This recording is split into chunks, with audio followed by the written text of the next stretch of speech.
আজকে আমি ট্র্যাকিং করে দেখি your passport is ready for collection. আমরা 4 জন আগামীকালকে যাব পাসপোর্ট কালেকশন করতে। সবাই দোয়া করবেন যেন আমাদের ভিসা লাগে।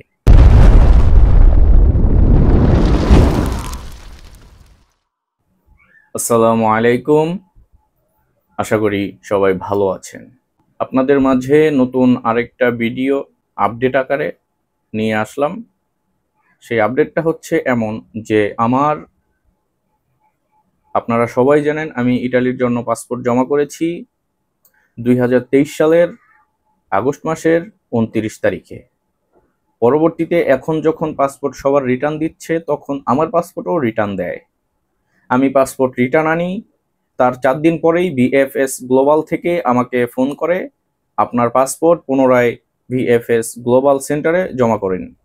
পরবর্তীতে আমি নভেম্বর মাসের 3 তারিখে আমার পাসপোর্ট পুনরায় ভিএফএস গ্লোবাল সেন্টারে জমা করি। জমা করার পর থেকে এখন পর্যন্ত আমি খুবই টেনশনে ছিলাম, কি হয় না হয়, কোনো আপডেট পাচ্ছিলাম না। ট্র্যাকিং করলে শুধু দেখাচ্ছিল your modify file submit embassy. তো সকল বাদ ভেঙে আজকে সেই খুশির দিন চলে আসছে। আজকে আমি ট্র্যাকিং করে দেখি your passport is ready for collection. তো এই খুশির খবরটার জন্য আমি প্রায় 1 বছর যাবৎ অপেক্ষা করছি। ইটালি যাওয়ার জন্য আমি প্রায় 3 বছর অপেক্ষায় ছিলাম। এখন আমার ফাইল রেডি ফর কালেকশন দেখাচ্ছে। আপনাদের কাছে সবার কাছে দোয়া চাচ্ছি, আপনারা সবাই আমার জন্য দোয়া করবেন যেন আমার ভিসা হয়। এর সাথে আরেকটা কথা বলতে চাই, আমরা একসাথে 5 জন জমা করি, একজনেরটা ফিটনেসের জন্য বাতিল হয়, আমরা সবাই জানতে পারি, আপনাদেরকেও আমি জানিয়েছি। বর্তমানে আমাদের যেই 4 জনের পাসপোর্ট পুনরায় ভিএফএস গ্লোবাল সেন্টারে জমা নেয়, সেই 4টারই আজকে রেডি ফর কালেকশন আসছে। আমরা 4 জন আগামীকালকে যাব পাসপোর্ট কালেকশন করতে। সবাই দোয়া করবেন যেন আমাদের ভিসা লাগে। এটাই আমার জন্য অনেক খুশির খবর। আমি চাই আমি আপনাদের জন্য দোয়া করি এরকম খুশির খবর যেন আপনাদের মাঝেও আসে। আমি আশাবাদী আমার ভিসা লাগবে। আমার সাথে কি ঘটে আমি আপনাদেরকে ভিডিও আকারে ব্লগ আকারে তৈরি করে আপনাদের দেখাবো ইনশাআল্লাহ। এবং কালকে যাব পাসপোর্ট কালেকশন করতে। আমাদের সাথে কি হয়, আমার ভিসা হয় কি না, সেগুলো আপনাদের মাঝে আমি ব্লগ আকারে তুলে ধরবো ইনশাআল্লাহ। আর যাদের পাসপোর্ট রিটার্ন পেয়েছেন এখনো ডাকছে না, আমি তাদের উদ্দেশ্যে বলবো আপনারা অপেক্ষা করেন।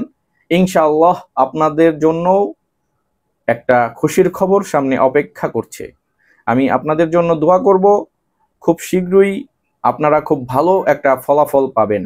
খুব শর্ট করে একটা ভিডিও বানাচ্ছি, কারণ খুশির সংবাদ। আমি রেডি ফর কালেকশন দেখেই সরাসরি ভিডিও বানানোর জন্য বসে পড়েছি, আপনাদের খুশির খবরটা জানাবো তাই বলে। আমি এখনো পর্যন্ত আমার ফ্যামিলিকে জানাইনি। তো ভিডিওটা এই পর্যন্তই করছি। আপনারা সবাই আমার জন্য দোয়া করবেন, আমাদের যেন ভিসা লাগে। আমরা টোটাল 4 জন, 4 জনই একসাথে রিটার্ন পাসপোর্ট পাই, পুনরায় একসাথেই 4 জন জমা করি এবং আজকে একসাথেই 4 জনেরই রেডি ফর কালেকশন আসে। কালকে আমরা 4 জনই যাব পাসপোর্ট কালেকশন করতে। ইনশাআল্লাহ আমাদের ভিসা লাগবে। আর কেউ টেনশন করবেন না, নিশ্চিন্তায় থাকেন। ইনশাআল্লাহ আপনাদেরও খুব শীঘ্রই ভালো ফলাফল আসবে। সবাই ভালো থাকবেন। আমার এই ভিডিও যদি ইউটিউবে দেখে থাকেন সাবস্ক্রাইব করবেন এবং ফেসবুকে দেখে থাকলে ফলো করবেন। আসসালামু আলাইকুম, খোদা হাফেজ।